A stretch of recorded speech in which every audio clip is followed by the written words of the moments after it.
ሉቃስ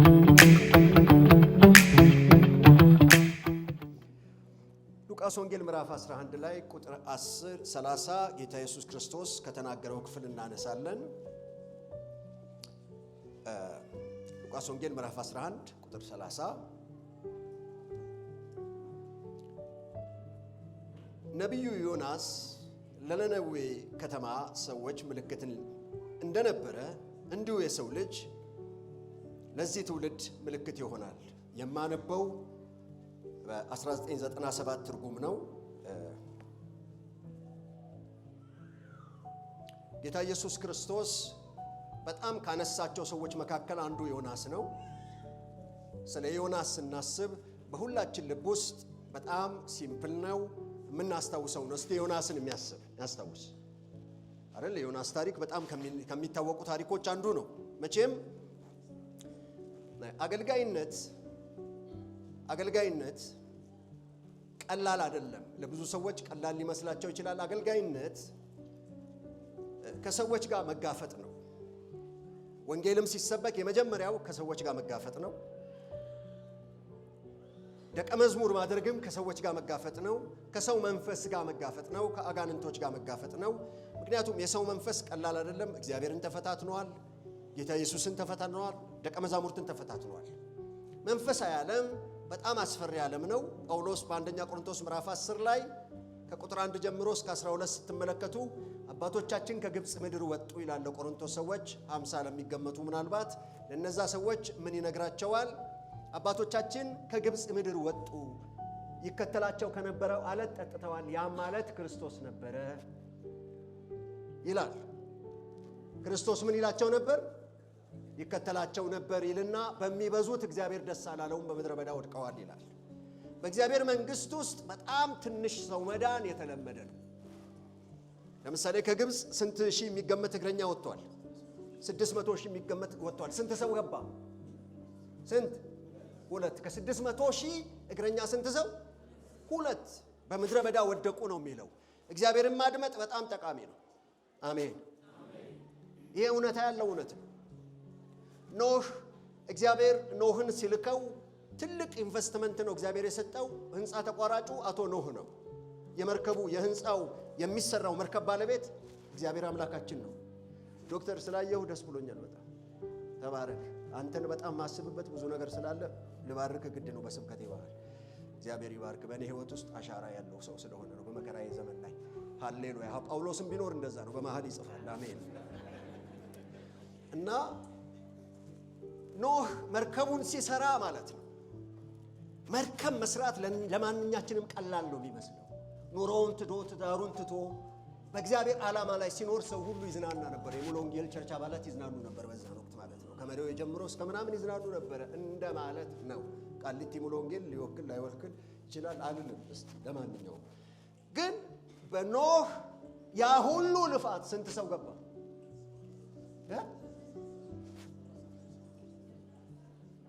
7 ነፍስ አይደል? ከኖህ ጋር አያሳዝንም? ያ ሁሉ ኢንቨስትመንት፣ ያ ሁሉ የእግዚአብሔር ድምፅ፣ 8 ነፍስ አይገርምም? ዛሬም እግዚአብሔር ይናገራል። አገልጋይነት በዚህ መካከል እውነትን ለሰው መናገር በጣም ከባድ መሆኑን ነው የምታዩት። በጣም ዮናስ ትንቢተ ዮናስ ላይ እንሂድ እስቲ።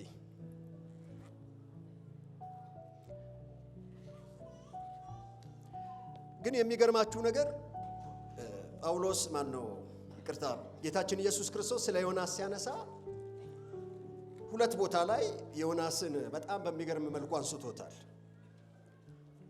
ከነብዩ ዮናስ በቀር ሌላ ምልክት ሰጣችሁም ብሎ አንስቶታል። እኔ የማነሳው የዮናስን ደካማ ጎኖች ነው። ዛሬ ከዮናስ እንድንማር ነው ዛሬ እግዚአብሔር የሚፈልገው። ትንቢተ ዮናስ ገጽ 700 ላይ ይገኛል። ፈጠን ለማለት የእግዚአብሔር ቃል ወደ አማቴ ልጅ ወደ ዮናስ እንዲህ ሲል መጣ። ተነስተህ ወደዚያች ወደ ታላቂቱ ከተማ ወደ ነነዌ ሂድ፣ ክፋታቸውም ወደፊቴ መጥቷልና በእርሷ ላይ ስበክ፣ ዮናስ ግን ከእግዚአብሔር ፊት ወደ ተርሴስ ይኮበልል ዘንድ ተነሳ። ወደ ኢዮጴም ወረደ። ወደ ተርሴስም የምታልፍ መርከብ አገኘ። ከእግዚአብሔርም ፊት ኮብልሎ ከነርሱ ጋር ወደ ተርሴስ ይሄድ ዘንድ ዋጋ ሰጥቶ ወደ እርሱ አገባ። እግዚአብሔር በባህሩ ላይ ታላቅ ነፋስን አመጣ። በባህርም ላይ ታላቅ ማዕበል ሆነ። መርከቢቱም ልትሰበር ቀረበች። መርከበኞቹም ፈሩ። እያንዳንዱም ወደ አምላኩ ጮኸ። መርከቢቱም እንድትቀልላቸው በውስጧ የነበረውን ዕቃ ወደ ባህር ጣሉት። ዮናስ ግን ወደ መርከቡ ውስጠኛው ክፍል ወርዶ ነበር፣ በከባድ እንቅልፍም ተኝቶ ነበር። የመርከቡም አለቃ ወደ እርሱ ቀርቦ ምነው ተኝተሃል? እንዳንጠፋ እግዚአብሔር ያስበን እንደሆነ ተነስተህ አምላክህን ጥራ አለው። እርስ በርሳቸውም ይህ ክፉ ነገር በማን ምክንያት እንዳገኘን እናውቅ ዘንድ ኑ ዕጣ እንጣጣል ተባባሉ። ዕጣም ተጣጣሉ። ዕጣውም በዮናስ ላይ ወደቀ። በዚያን ጊዜም ይህ ክፉ ነገር በማን ምክንያት እንዳገኘን እባክህ ንገረን። ሥራህ ምንድን ነው? ከወዴትስ መጣህ? አገርህስ ወዴት ነው? ወይስ ከማን ወገን ነህ አሉት። እርሱም እኔ ዕብራዊ ነኝ፣ ባህሩንና የብሱን የፈጠረውን የሰማይን አምላክ እግዚአብሔርን አመልካለሁ አላቸው። እነዚያም ሰዎች ከእግዚአብሔር ፊት እንደኮበለለ እርሱ ስለነገራቸው አውቀዋልና እጅግ ፈርተው ይህ ያደረግከው ነገር ምንድን ነው አሉት። ባህሩም ሞገዱም አጥብቆ ያናውጠው ነበርና ባህሩ ከእኛ ዘንድ ጸጥ እንዲል ምን እናድርግብህ አሉት። እርሱም ይህ ታላቅ ማዕበል በእኔ ምክንያት እንዳገኛችሁ አውቃለሁና አንስታችሁ ወደ ባህር ጣሉኝ፣ ባህሩም ጸጥ ይልላችኋል አላቸው። ሰዎች ግን ወደ ምድር ሊመለሱ አጥብቀው ቀዘፉ። ዳሩ ግን ባህሩ እጅግ አብዝቶ ይናወጥባቸው ነበርና አልቻሉም። ስለዚህ ወደ እግዚአብሔር ጮኹ። አቤቱ እንደወደድክ አድርገሃልና እንለምንሃለን። አቤቱ ስለዚህ ሰው ነፍስ እንዳንጠፋ ንጹሕም ደም በእኛ ላይ እንዳታደርግ እንለምንሃለን አሉ። ዮናስንም ወስደው ወደ ባህሩ ጣሉት። ባህሩም ከመናወጡ ጸጥ አለ። ሰዎቹም እግዚአብሔርን እጅግ ፈሩ፣ ለእግዚአብሔርም መስዋዕት አቀረቡ፣ ስለትም ተሳሉ ይላል። ይህ የሚገርም ታሪክ ነው፣ የዮናስ ታሪክ። ዮናስ የሄደበትን አካባቢ ዛሬ ላይ ሲታይ ወደ ኢራቅ ሂድ ተብሎ ነነዌ፣ ነገር ግን ዮናስ የሄደው ወደ ስፔን እንደሆነ የመጽሐፍ ቅዱስ አስተማሪዎች ይናገራሉ። እና አውሮፓ ለመሄድ ነው የተነሳው ዮናስ። አሁንም የመጽሐፍ ቅዱስ አስተማሪዎች ዮናስ የሚሄድባቸው የነነዌ ሰዎች ማለት በጣም ሰው አርደው በተለይ ምላስ ቆርጠው ሰውን ከነ ሕይወቱ መቆራረጥ የሚፈልጉ ናቸውና ለነዚህ ለምን መናገር ይገባኛል በኔ ብሎ ነው የተነሳው። አንተ እንደገና በኔ አገልግሎት ምን ታደርጋለህ ብሎ ምህረት ታደርግላቸዋለህ ብሎ አልፈቅድም ምን ያለ ዮናስ። ዝም ብላችሁ አስቡት ዮናስን። እናንተ ፈረንጅ ነው፣ ያው ፈረንጅ ነው፣ አንድ ፈረንጅ አስቡ፣ ወይም ኢትዮጵያዊም አስቡ ትችላላችሁ። አላገለግልም ብሎ ከእግዚአብሔር ፊት የሸሸ አንድ ሰው አስቡ። ወደ ነነዌ ሲሄድ ሲባል ወደ ምን ጉዞ የጀመረ? ወደ ተርሴስ ጉዞ የጀመረ ሰው። የእሱ ፍላጎት አለ፣ የእግዚአብሔር ፍላጎት አለ። ከሁሉ ነገር አሁን ታሪኩን ስለምናውቀው ያለቀ ታሪክ ባይዞ ሰውን ጉዞ አያጓጓው። የኛ ልጅ ብዙ ጊዜ ፊልም ይላዩ ሲሉ የመጨረሻውን እየተናገረ አቅቶ ነበር። አንድ ጊዜ ወይኔ ብለው ሲጨነቁ አይቷችሁ ሰውየው ነው የሚሞተው እሷ አትሞትም ብሎ ፊልሙን ሲጨርስባቸው ቤት በቃ ትልቅ ንዴት ይመጣል። በጣም የምንቸገረው እኛ ስለ ሐና ስንሰማ ሞቅ የሚለን ሐና ወለደች አሜን የምንለው መውለዷን እናውቃለን። በጣም ዝርዝሩን አያወራልንም። አብርሃም በ100 ዓመት ወለደ አሜን ይችላል ጌታ አሜን እንላለን። እድሜዋ ግን እንዴት ነች? ደህና ናችሁ? ሰላም ናችሁ? ዮናስን አስቡት። ባይሄድስ ኖሮ ለነነዌ እግዚአብሔር ደግሞ ዮናስን በጣም ስለወደደው የሙጥኛ ነው። እግዚአብሔር በጣም የሚያስገርም ሰው ነው። ከእግዚአብሔር ፊት ኮብልሎ ቲኬቱን ቆርጦ ጌታ ኢየሱስ ክርስቶስ የተናገረው አንድ ቃል ትዝ ይለኛል። ዮናስን ሳስበው ጌታ ኢየሱስ ክርስቶስ አንድ ምሳሌ ተናገረ። አንድ ጊዜ አንድ አባት ልጆቹን ላከ ይላል። አንዱ ልጅ እሺ አባቴ እሄዳለሁ ብሎ ቀረ ይላል። ሌላኛውስ አልሄድም ካለ በኋላ ተጸጽቶ ሄደ ይላል። በጣም የመጀመሪያው ልጅ እሄዳለሁ ሲል እንዴት እንዳለ እስቲ አስቡት። አሜን አሜን። መሪዎች ተስተካከሉ። አሜን አሜን። ከሰዓት ስብሰባ ላይ ረብሽ፣ ከክፉ ብሔረተኝነት ውጡ፣ አሜን። ጉባኤው ከሰዓት ረብሽ። ከጎን ያለው ደህና ነው ሆይ? ሚስቶች ጥሩ ሚስቱ ነው። አሜን ሃሌሉያ። 19 ሚስቶች አላችሁ እዚህ ውስጥ የምትረብሹ። 30 ብላ አጣለሁ ወንድሞች አጣለሁ። የወንድሞቹ አመጻ በመሃል ጌታ ካናገረኝ እናገራለሁ። የኔ አገልግሎት ባይዞይ ይላል እግዚአብሔር ምናምን የሚለውን እናንተ ናችሁ የምትጨምሩት። አልስትም፣ ስናገር አልስትም፣ ያለውን ነው ማወራው። ዮናስ ቀጥታ እግዚአብሔር ነው የላከው። ሄደ ነነዌ ትገለበጣለች በል ሲለው እሺ ብሎ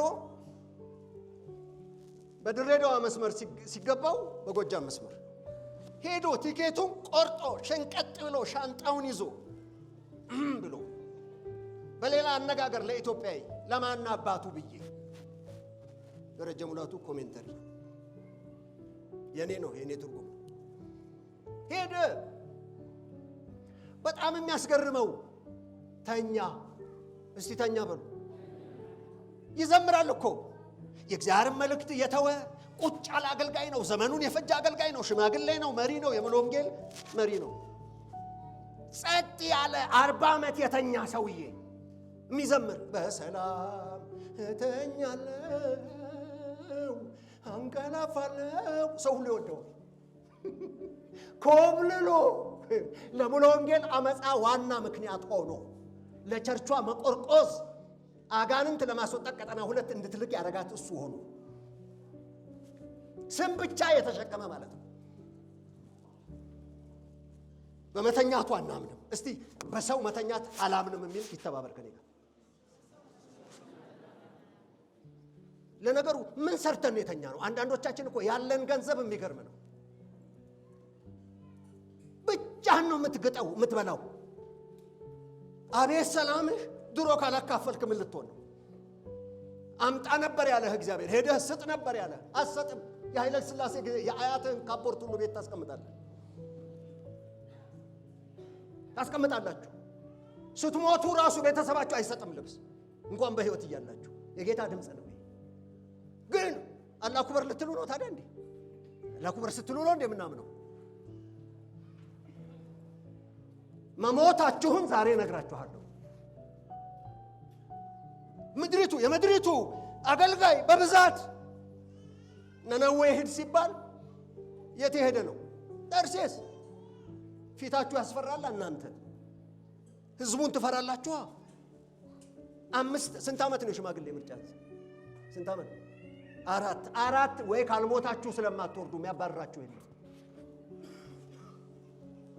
የኢትዮጵያን ሽማግሌ ማንም ጀግና ያባረረው እግዚአብሔር ካልገደለውና ምን ዲቪ ካልደረሰው ወይም መንግስት ወደ ቁንቱን ቁራ የሚባል ቦታ ካልቀየረው በስተቀር ማለት ነው። ካለህ ንስሐ ግባ፣ ከሌለህ ከኔ ጋር ተባበር። መሪ ቀጣይ ምርጫም ሆነ አሁንም ሆነ ሃሌሉያ የጌታ መንፈስ በእኔ ላይ ነው።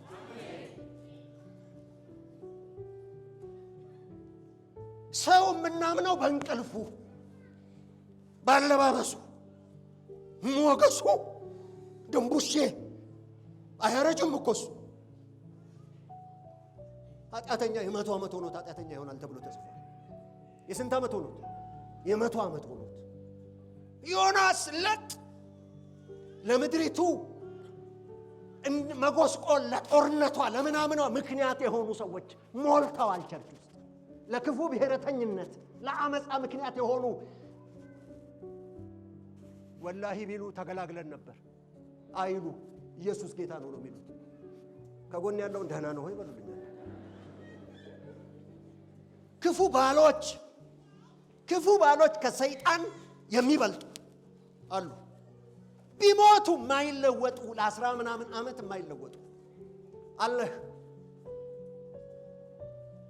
ቸርች ትመጣለህ። ረጅም ጸላይ። አሁን ያቃተን ረጅም ጸላይ አታላይ ነው እህቶች። ሞጥሟጣ ሴት ተብሎ ተጽፏል ባይብል ላይ።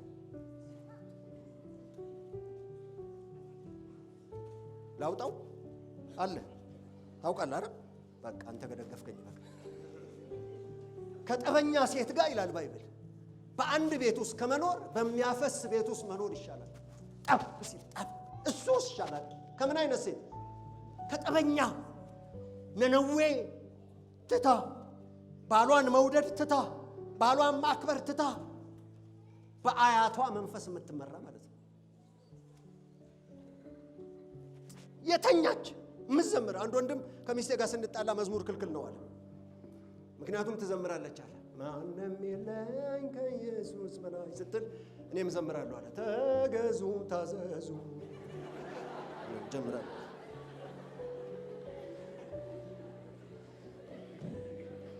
ባለስልጣኖቻችን በጌታ ናቸው ምንላቸው ከወንበዴ ያልተናነሱ ሌቦች፣ እማወራው በጌታ ስለሆኑ ነው። ከእግዚአብሔር መንግስት ከፍተኛ ባለስልጣን ደረጀ ሙላቱ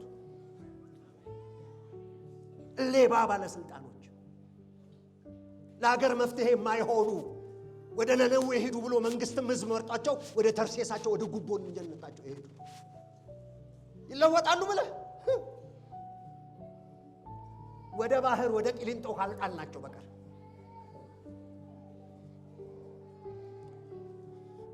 ከአገልጋይ መሃል መጣል ያለበትን ካልጣን አንፈወስም። እንዲህ ብለን አሜን። አንዳንድ ቤተ ክርስቲያን ሳገለግል እኔ በዘመድ የገባ በብሔሩ የገባ አገልጋይ ጥሪ የሌለው አባሩ ወይም አሰናብቱ በል ብሎኛል። አንድ ወንድም አባረረውም ተብሎ ተጽፏል። ችግር የለውም። አሰናብቱም ዲክሽነሪውን ችግር የለውም፣ እንስማማበታለን። ከዛ መሪዎች ይነግሩኛል፣ እኛ ቸርች እኮ አሉ፣ ግን እንዴት እናድርግ ብለን ነው። ስለዚህ አፈርድሜ የበላን ኖረን ያልተጠራ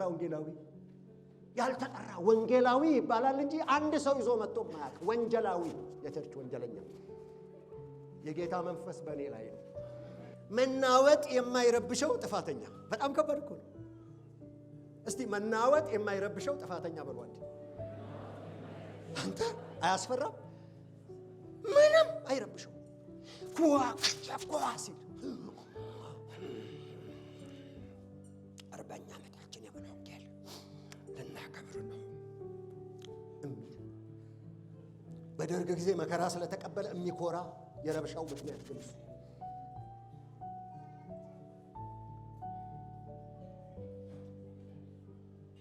ጌታ ተናገር ብሎኛል። ይሄንን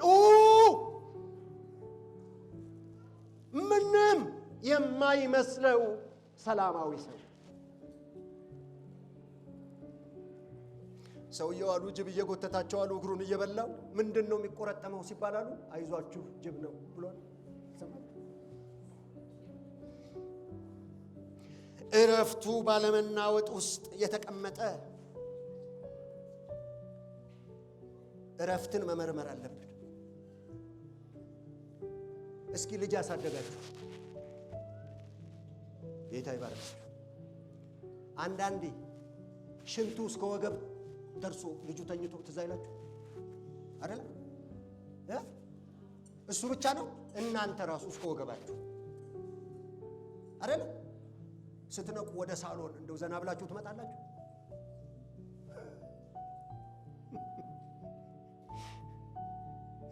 ማኖፍ ጎድ የምድሪቱ መናወጥ ምክንያቱ እሱ ሆኖ ማኖፍ ጎድ ማኖፍ ጉድ የአማርኛው ጉደኛ ነቢያቶቻችንን ተመልከቱ። እነሱ ከጠገቡ ለነገሩ ነብይ ናቸው ወይ የሚለው አላምንም። እኔ ነብይ ናቸው አላም ጅቦች ናቸው መጽሐፍ ቅዱስ ቀበሮች ስለሚል ውሾች ስለሚል እንዲህ በሉ እስቲ እኔ አንዳንዴ ስለምል ነው ልቀቀኝ ውጣ እኔ አንዳንዴ ልቀቀኝ። እንደውም እኔ ቸርች ስንገባ ሁሉ በጎማ መዶሻ እየተመታን ብንገባ የኔ ሐሳብ እየተመታን በጎማ ግቡ ያልከፈልኩት ብር አለ ትዝ አለኝ ብለን ትዝ እንዲለን የሰው ብር እኮ ግጠን እኮ ተበድረን እኮ ማንከፍል ምን ዘምር ባርኮኛል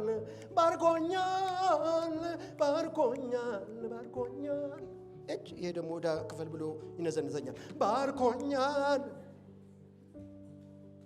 ከጎን ያለውን ሰው ትመልሳለህ ወይ? እግዚአብሔር እንደው ቢያገኘው ብዬ ነው። በመሃል 29 ሰዎች አሉ እዚህ መካከል ካላን በቀር ባቦ ሰጠኝም ቢሆን ሰላማችን ከየት መጣ? ሕፃናት ስለተሰጡ ሰው ስለሚመጣ የት ይሄድ ታዲያ? ድሮስ የት ልሄድ? ይሄ ህዝብ መሪዎችና እኔ እዚህ ጋር የምለፈልፈው ሰውዬ ፍርዳችን ከፍተኛ ባንመረጥ ይሻል ነበር። ነገረኛ መሪዎች እስኪገርም ድረስ ምንም የማይመስላቸው በፊት ደህና የነበሩ ከተመረጡ በኋላ የሚረብሹ። እኔ እንደውም አንድ ቦታ ሄድኩኝ። የዋና ጽሕፈት ቤት መሪዎችና አገልጋዮች ስብሰባ ላይ አንድ መዝሙር ዘመርኩ። ለምንድነው ሰው በመሪነት ሲመረጥ የሚረብሸው? ለምንድነው በመሪነት ሲመረጥ ብሔሩ ትዝ የሚለው? ለምንድነው ብዬ አንዳንዶቹ ደስ አላቸው፣ አንዳንዶቹ አጀንዳ ላይ ያዙኝ አይመጣትም ብለው ገላገሉኝ። እንደው አሁን በመጠራቴ ነው ዕዳ አለብኝ ብዬ ነው ጠዋት የመጣሁት። ቀርቷል ብባል አቤት ደስታዬ። አበል ያው በቀርቷል ስለሚሆን አበሉ ደስ ይለኛል። ሳይጋብዙኝ ሲቀሩ በእውነት ነው የምላችሁ። አልጋበዙኝም እለዋለሁ፣ ግን አለኝ። በሳምንት በሚሊዮኖች ያገለግላለሁ ኤልሻዳይ ቴሌቪዥን ላይ በሚሊዮን በመሰረቱ በየሳምንቱ ማለት ነው። እንደውም እኔ የማገለግልባት ቤተክርስቲያን በጣም ረጅም ጊዜ አገልግሎት አይሰጡኝምና አንድ ቀን ሲሄድ አብዛኛው ሰው በኤልሻዳይ እናገኛለን ሲሉኝ ጌታ ይባረክ አልኩኝ። በቸርች መንገድ መድረክ ባላገኝም አገኛቸዋለሁ። የሰዎችን ንብረት በእርሱ አለመታዘዝ ወደመ።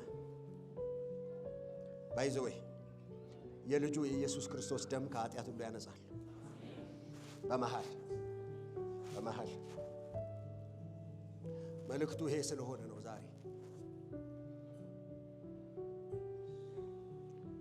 ጾም ጸሎት የታወጀው በእሱ ረባሽነት መሆኑ ያልገባው ይሄ ሰባኪ የኔ አይነት ሰባኪ ይመስለኛል። ይኸው መርከቡ ባለቤት ዞር ብሎ ፈተሸ። ምን አደረገ? ዞር ብሎ ሲት ማንን አገኘ? ተኝቶ። እግዚአብሔር ወይ በሉ ዞር ብሎ የሚፈትሽ ሰው ስጠን።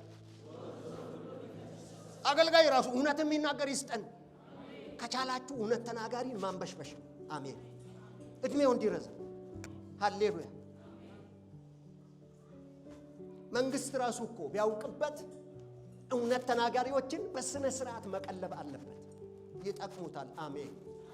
ለምን መሰላችሁ? መጽሐፍ እንደዚህ ይላል፣ ነቢያቶችሽ በደልሽን አልገለጡምና ይላል፣ ምርኮሽን ለማስቀረት አልቻሉም ይላል። የእግዚአብሔር ሰዎች እውነትን የሚናገሩ ካሉ እግዚአብሔር ራሱ ፍርድን ያቆማል። ባይዞይ አንዱ ችግር እኮ እውነትን እኮ አለመናገር ነው። ልክ አይደለህም ብሎ አለመናገር ነው አንዱ ፈተና። እግዚአብሔር በጣም የሚደሰተው የልቡን ሰዎች ሲነግሩለት ነው። አንደኛ ወንጌል ሲነገር ለሰው በእርሱ የሚያምን የዘላለም ሕይወት እንዲኖረው እንጂ እንዳይጠፋ እግዚአብሔር አንድያ ልጁን እስኪሰጥ እንዲሁ ወዷል። ይሄንን ምን ሲል ሰው ሲሰማ። አሜን። የያዛችሁ አምጡ ተብሏል። ንገሩ ነው የተባለው። ንገሩ አይደል? ከመጣ በኋላስ ምን አድርጉ?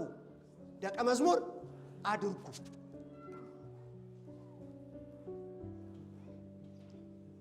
ጥሩ ቦታውን ይዞ ተኝቷል ዮናስ።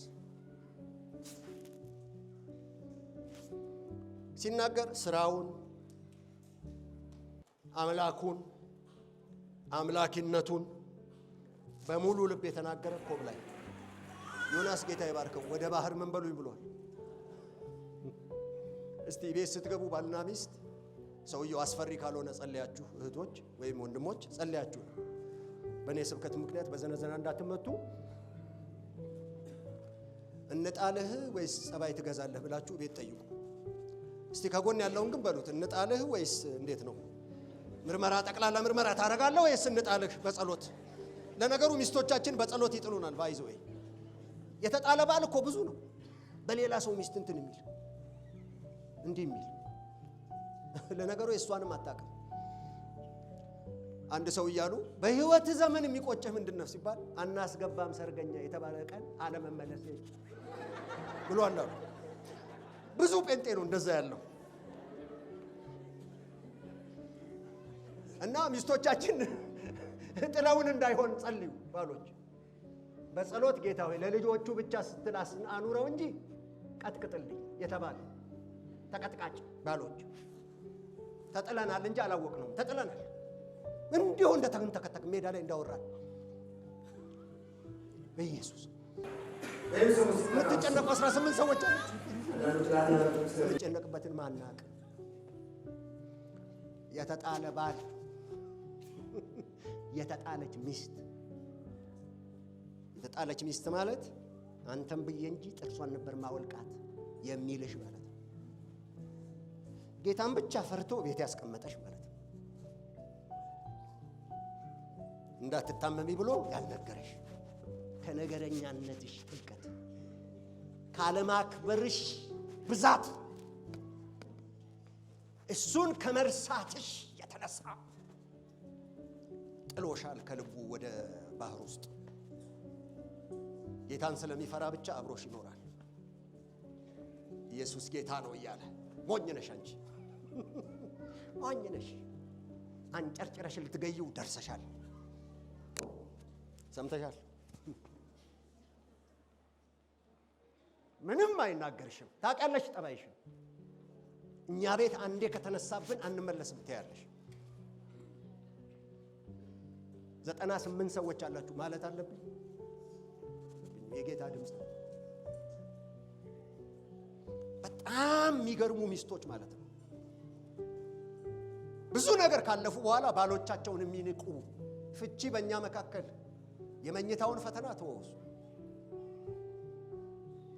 ከልብ የተጣለ ይጠብቃችሁ ከዚህ አሜን ነው። ጸሎታችሁ እንዳይከለከል ተስማምታችሁ ኑሩ አይልም አይልም። ጸሎት ኦፍ ያደርጋሉ ሚስቶች፣ ባል ኦፍ ያደርጋል። አንጨርጫሪ ባሎች አንጨርጭሬ ገላታለሁ ባዮች፣ አንተ ራስህ ትንጨርጨራታለህ። የተጣሉ ወጣቶች፣ ባለመታዘዝ የተጣሉ ወጣቶች እግዚአብሔር ከዚህ ያድናችሁ። አዲስ ኪዳን ደግሞ በጣም ያስፈራል። በጣም ያስፈራል። እግዚአብሔር አንዳንድ ቀን ላይ ነገረን ይችላል። ባይዞ የአንዳንዶች ኃጢአት ፍርድን ያመላክታል ይላል። የአንዳንዶች ይከተላቸዋል። ምን ይላቸዋል? ስራቸው እኮ ይከተላቸዋል ተብሎ ተጽፏል። ከጎን ላለው ሰው በእንቅልፍና በመዝሙር ሰው አይለካም ብሉት አንዴ። በቃ እኔ ጦሽ ብዬ ነው የሚወስደኝ። ጌታ ይባረክ። አገር አንገብግቦ እኮ ጦሽ ብሎ የሚተኛ ብዙ ነው። ዮናስ ነነዌ በሱ አገልግሎት ተመልሳለች። የመጀመሪያ ያነበብነው ትዝ ይላችኋል። ጌታ ኢየሱስ ምን አለ? ነቢዩ ዮናስ ለነነዌ ሰዎች ምልክት እንደነበረ። እስቲ ምልክት እንደነበረ በሉ። እንዲሁም የሰው ልጅ ለዚህ ትውልድ ምልክት ነበር ይላል። ትዝ ይላችሁ ኢየሱስም ምልክት ነበር። ዓለም ሁሉ ዛሬ እንዲመለስ ነፍሱን የሰጠ ማን ነው? ጌታ ኢየሱስ ነው አይደል? አንድ ሰው እናንሳና እንጨርስ። ጳውሎስ፣ ሐዋርያው ጳውሎስ፣ እሱን አንስተን እንጨርስ። ምን አይነት ሰው ነበረ ጳውሎስ የሚለው? ሐዋርያት ሥራ ምዕራፍ 9 ላይ ከ13 እስከ 16 ሐዋርያው ጳውሎስ ታውቃላችሁ፣ በመጀመሪያ እምነቱ አሳዳጅ የነበረ ነው። ቤተ ክርስቲያንን የሚያሳድድ ነው። እስቲ ሐዋርያው ጳውሎስ የሚባለውን ሰው በመጽሐፍ ቅዱስ የምታውቁ ስለ ጳውሎስ ትንሽ ልንገራችሁ። ጳውሎስ የመጽሐፍ ቅዱስ አስተማሪዎች ሲናገሩ እሱም ከጻፈው በመነሳት ሰውነቱ ሲታይ ምንድን ነው? ደካማ ነው። አጠር ያለ አይኑ ሞጭሞጭ ያለ ሰው ነው ተብሎ ነው የሚገመተው። ሃሌሉያ! እንዲህ ደስ ሲለኝ አጠር ያለ ቆምጨጭ ያለ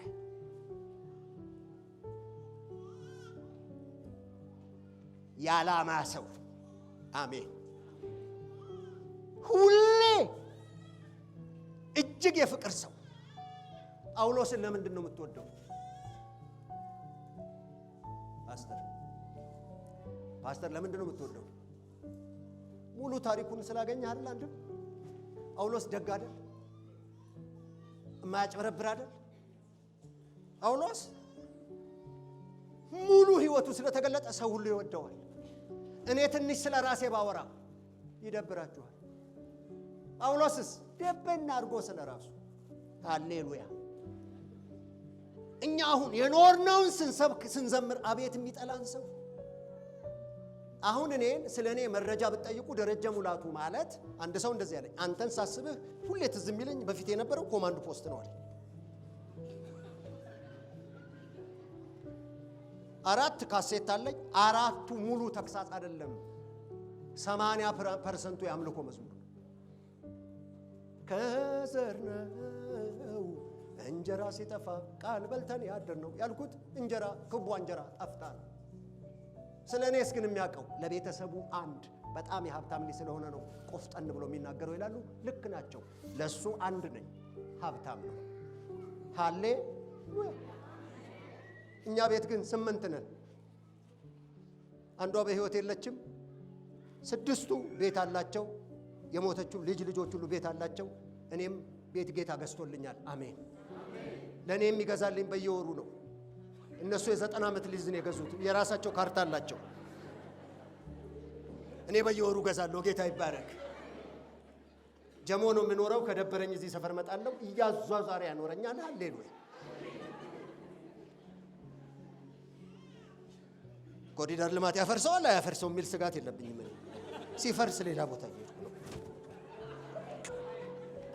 ህይወቴን ጠብቄ እኖራለሁ። የማፍርበት ነገር የለኝም። ደካማ ነኝ ወይ እንደ ሰው ምደክምባቸው ነገሮች ይኖራሉ። ግን ዝም ብዬ ኩባያ ነኝ ጣሳ ነኝ አለን። ሃሌሉያ። እውነትን ተናግሬ ነው የምኖረው። ምንም ሃሌሉያ። እኛ ቤት አንበሳ ሲስተም ነው ኑሯችን። አንበሳ የዕለቱን ካገኘ መኖር ነው። ሚስቴ ይሄን ያህል ብር አለኝ እንትን ልገዛ ነው ስላት ግዛ ካያ አይሰጠንም እጃችን ላይ ግዛ። የኛ ቤት ሲስተም አንበሳ ሲስተም ይባላል። አንበሳ ፍሪጅ የለው። ሌላው አኗኗር ምን ይባላል? ገብረ ጉንዳን ሲስተም። ገብረ ጉንዳን በበጋ ምግቧን ታከማቻለች ይችላል። ንግድ ባንክ፣ ኦሮሚያ ኢንተርናሽናል፣ ወጋገን፣ አቢሲኒያ ምናምን እና እዘምራለሁ ቸርች ስመጣ ብዙ ብር ያላችሁ ተቀማጭ ያላችሁ እንብላው አምጡ እባካችሁ አትሄዱም ይዛችሁ እንብላ አምጡ እባካችሁ። ደግሞ መስጠት በጣም ደስ ይለኛል። ስለ ራሱ ያወራል ወይ? አዎ ካለህ አውራ። ከጎን ያለውን ታካፍላለህ ወይ? ጠይቁት። እንዴ ጳውሎስን አመጣሁላችኋል። ጳውሎስን ለምን ወደዳችሁት? እያንዳንዷን ዘርዝሮ ለቆሮንቶስ ሰዎች እስከዚህ ድረስ። ሃሌሉያ። ጌታ ይባረክ። ሞግቴን ቴዎሎጂያን ውጣና አውርቷል። ስለዚህ ጳውሎስ ነው ማወራው።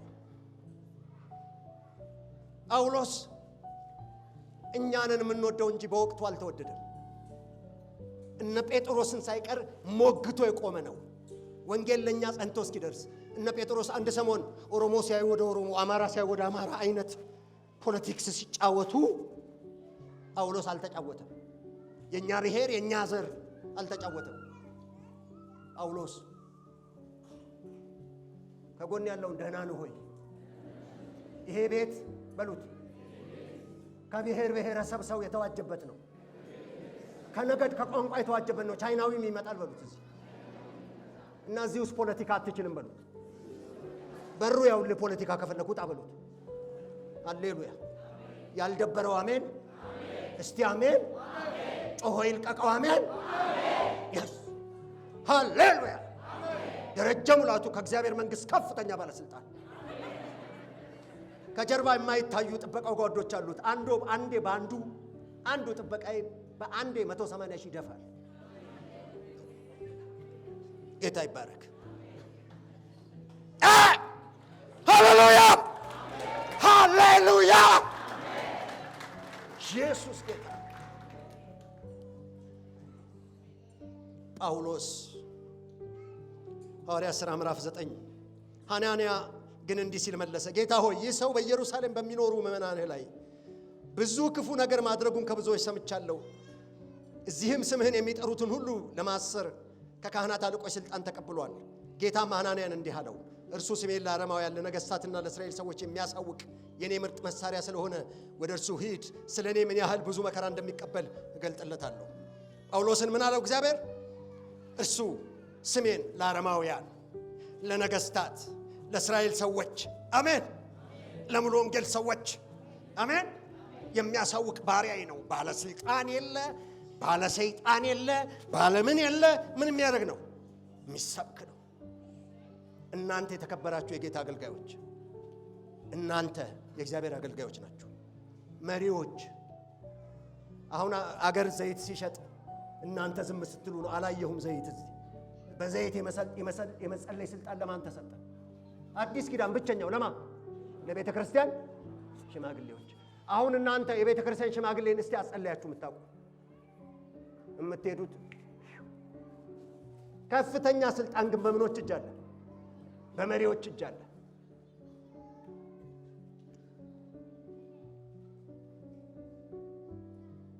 ሶስት ምስክር ምናምን ካልሆነ በመሪዎች ላይ ምንም እንትን አትበል። በጣም ብዙ የፓርላማ መብት አላችሁ ከፍተኛ። ለማንኛውም አሜን። እኔም በነቢያዊ መንፈስ ስለመጣሁ ነው የነገርኳችሁ። ክብር ለኢየሱስ ይሁን።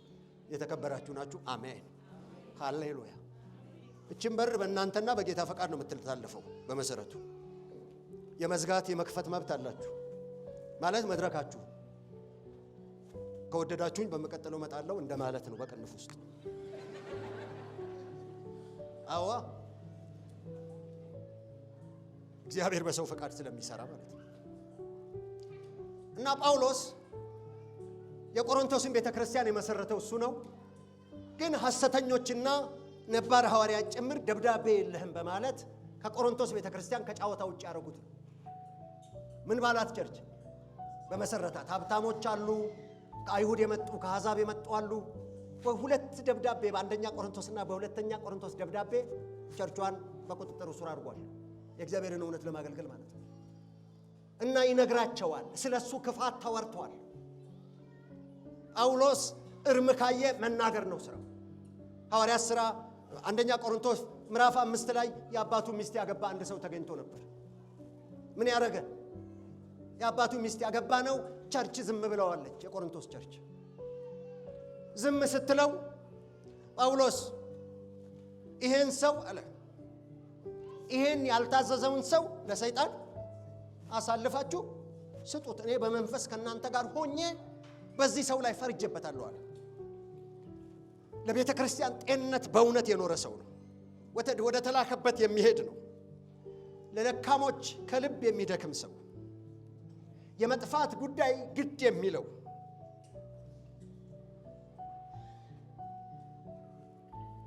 ምን ይላል? የታሰረበትን፣ የተንገላታበትን፣ የታረዘበትን ያወራና ከዚህ ሁሉ በላይ የሚጨንቀኝ የአብያተ ክርስቲያናት ሐሳብ ነው። እስቲ የአብያተ ክርስቲያናት ሐሳብ ነው።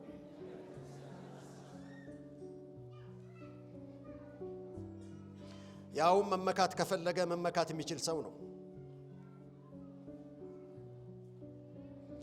እና ይሄ ሰውዬ ልክ ዮናስ ተመሳሳይ ነገር ገጥሞት ነበር በሐዋርያት ሥራ ምዕራፍ 28 ላይ 27 እና 28። ከጊዜ አንጻር በቃሌ ልንገራችሁ። ትዝ ይላችኋል፣ ወደ መርከብ አልገባም። እግዚአብሔር ቄሳር ፊት ምን ትልልኛለህ ትቆምልኛለህ ስላለው የመርከቡ አደጋ ችግር ይኖረዋል፣ አደጋ ይኖረዋል ብሎ አመላከተ አይደል? ከዛ ምን አሉት? አልሰሙትም። ገባና ሰውየው የነውጥ ምክንያት አይደለም። አሜን። እስቲ እግዚአብሔር ሆይ በሉ፣ ከነውጥ ምክንያትነት ነፃ አውጣኝ፣ የመፍትሄ ሰው አድርገኝ፣ በነውጥ መሃል ድምፅህን አሰማኝ። አሜን ሃሌሉያ። ምድር ስትናወጥ ስለ ነገ የሚናገር አሜን፣ ትክክለኛውን የሚናገር እኛ ቤተ ክርስቲያን ስለ ፖለቲካ አያገባትም እንጂ እዚህ መካከል ያላችሁ ክርስቲያኖች ፖለቲካ ይመለከታችኋል። ስትወጡ ስለ ፖለቲካ አላወራም። እኔ የፖለቲካ ሰው አይደለሁም። ሕገ መንግስቱም አይፈቅድልኝም። የእግዚአብሔርም ቃል አይፈቅድልኝም። እኔ የእግዚአብሔር መንግስት ነው ማስተምረው። ለፖለቲከኞች ግን የፖለቲካ ሲስተም ላስተምራችሁ ከባይብል ላይ ይችላል። ሃሌሉያ። ፖለቲከኛ የሆኑ ሰዎች ገጥመውኛ ቃሉ ዘምሬላቸዋለሁ። ፖለቲከኛ ሆይ የዳንኤልን መልእክት አንብበሃል ወይ?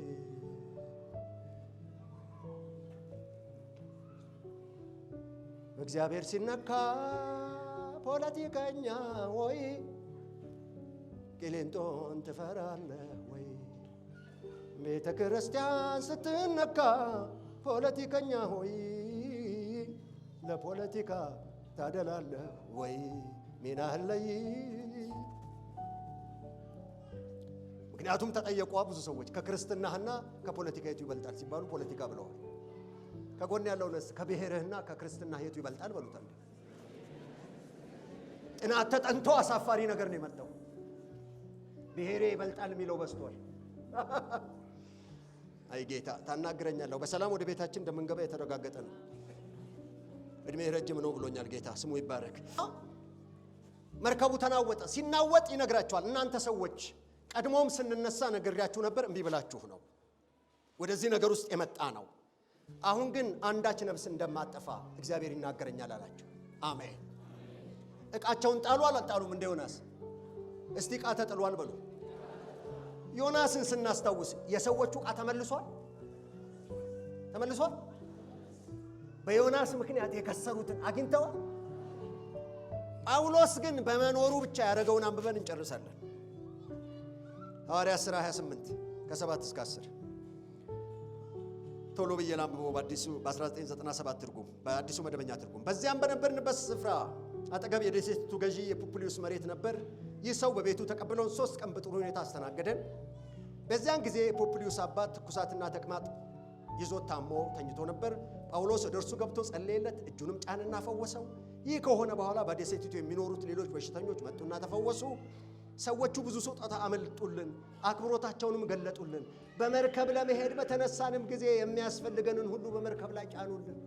አሜን። የጌታንም መልእክት አድርሶ ጳውሎስ በተጋበዘበት የጌታን በረከት አስተላልፎ እንደገና ደግሞ በሽተኛ ፈውሶ መልእክት አምጥቶ አሜን ሃሌሉያ። ቸርች ተመለስ የሚባለውን ተመለስ ብሎ፣ በርታ የሚባለውን በርታ ብሎ፣ ወጣቱን ጢሞቴዎስን ቀጥል ብሎ፣ ሽማግሌዎችን አይዟችሁ ብሎ፣ መሪዎችን አበረታቶ፣ ልክ ያልሆኑትን ገስጾ መጨረሻ ላይ ደግሞ አስጫነላቸው። አሜን። አሁን እናስጭናለን በጸሎት አሜን። ኢየሱስ ክርስቶስ ትናንትና ዛሬ ለዘላለም ያው ነው። በሕይወታችን ውስጥ የከሰርንበትን ነገር ሁሉ የሚመልስ እግዚአብሔር አለ። ካለመታዘዛችን የተነሳ የተጣለ የትዳር ፍቅር፣ የተጣለ ማንኛውንም ነገር ይጭናል እግዚአብሔር። ሰው ሲመለስ፣ ሰው እግዚአብሔርን ሲሰማ በረከቶች ይመለሳሉ። አሜን ነው። ከዛሬ ጀምሮ አዲስ ተመዝጋቢ መሆን ይቻላል። ከጎን ያለውን በአንዳንድ ጉዳይ አዲስ ተመዝጋቢ ሁን። እኔ የምጸልየው ጸሎት ስለሆነ ነው። ባለመታዘዝ ያጣኋቸውን ነገሮች እንደ አዲስ መዝግበኝ ይላለሁ። እግዚአብሔር ፊት ተንበርክኬ እኔ አዲስ ተመዝጋቢ ነኝ ይላለሁ። ሃሌሉያ። ዕቃ ሁሉ ሲጠፋብኝ እኔ ጌታ ሆይ በቃ ዕቃ ሲጠፋብኝ ጌታ ሆይ የጠፋብኝን ዕቃ በቃ ከኔ እንዝላልነት የተነሳ ነው፣ ዕቃው እንዲገኝ መዝግበኝ እንደገና። ሃሌሉያ አሜን ነው። እስቲ ሚስቶች እጅ አንሱ። የጠፋ የባል ፍቅር ይጫን ዛሬ አሜን። እንደ አዲስ ማሄጃ አረግሻለሁ ተብሎ ተጽፏል። ክብር ለኢየሱስ ይሁን። እስቲ ወንድሞች ይጫን አሜን። አይ ላቭ ዩ ይጫን ወንድሞች። መቼም እኔ አንድ ቦታ ሰብኬ መጡ እህቶች። እስቲ ባላቸውን ይዞ ወድሻለሁ ካለ በቃ በኢህአዲግ ሲገባ ወድሻለሁ ያለ ነው። ጫንበት እጁን አሉኝ። አይልም ሰውየው ቢሞት ወድሽ እግዚአብሔር ራሱ ወድሃለሁ ለማለት እሱ ሚኮራ ወድ በኋላ አላለ። የወድሻለሁ መንፈስ ይጫንባቸው ባሎች አሜን። በስተርጅና ጭምር ሃሌሉያ አሜን። በቃ ፈገግታ ይቻለው እህቶች ዛሬ መሸለም ነበረባችሁ። እኔን ምን ይደረጋል? ይጫን ዛሬ አሜን። ይጫን የድሮ ፍቅር ይጫን፣ የድሮ መከባበር ይጫን በኢየሱስ። በህይወታችሁም ያጣነው ደስታ ይጫን፣ ይጫን ዛሬ። ደስታችሁ ይመለስ። ሳቁ ዛሬ በኢየሱስ ሃሌሉያ። ሳቃችን እንድሮ የጠፋ እንደ ዳይኖሰር የጠፋ ሳቅ ይመለስ። ሃሌሉያ። አንዲት እህት ድሮ ጥርሷ በጣም ደስ አይላትምና አስቅም እንዲሁ ነው የምትስቀው። ካሰራችሁ በኋላም እንደዛው። ከዛ እኔ ልቀቂ ሁልቀ ሃሌሉያ ተሰርቷል አዲስ አሜን። ሰው ሁሉ ፊት እኔ ራሱ አሰርቻለሁ። እዚህ ጋር ክፍት ነበር። አሁን ረሳውና ትዝ ለካ ተሰርቷል። አሜን ዶክተር ቶሎ ወሉስ ጌታ ይባርካችሁ። ሰው ሁሉ እየሳቀ ነው ከእናንተ የተነሳ። እንኳን እግዚአብሔር ደህና ወዳጅ እንኳን እኮ ያሻግራል። ከአሜሪካ እኮ መጥቶ ታሪክ ይቀይራል እኮ ዘመድ እዚህ ቤት ነው የምትኖረው ብሎ እንኳን እግዚአብሔር ደህና ወዳጅ ዘመድ